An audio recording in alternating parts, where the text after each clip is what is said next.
Hello అండి. Basic అరిథమెటిక్లో మనకు మరొక క్వశ్చన్ అయితే చూస్తున్నాం. చాలా ఈజియెస్ట్ క్వశ్చన్. ఇక్కడున్న నెంబర్లు మనం ఏం చేస్తామంటే అడిషన్ సింబల్ ఉండేటువంటి అడిషన్ చేసేసుకుంటాం. సో 4 0 3 7 6. నెక్స్ట్ చూడండి 8 7 3 6 4. రెండింటిని కూడా అడిషన్ చేసుకుంటాం. ఏమొచ్చింది 6 + 4 అంటే 10. సో 6 + 7 అంటే 13. 13 + 1 అంటే 14.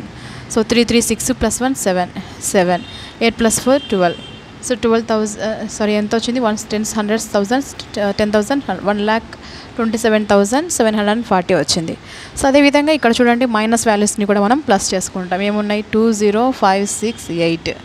నెక్స్ట్ 7 6 4 8 5. ఇది కూడా మనం అడిషన్ చేసుకుంటాం. సో 8 + 5 అంటే మనకి ఏమొస్తుంది 13. 6 + 9 అంటే ఏమొస్తుంది 15 వస్తుంది.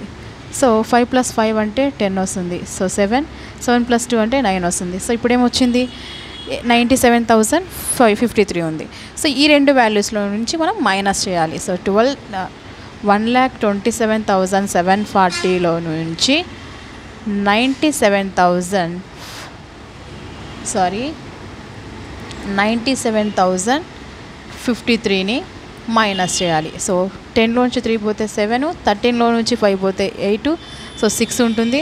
7 నుంచి 7 పోతే 0, 12 నుంచి 9 పోతే 3. సో 3 నేను 6 30687 30687. ఆప్షన్ డి అనేది మనకి ఇక్కడ ఆన్సర్ వస్తుంది. థ్యాంక్ యూ అండి.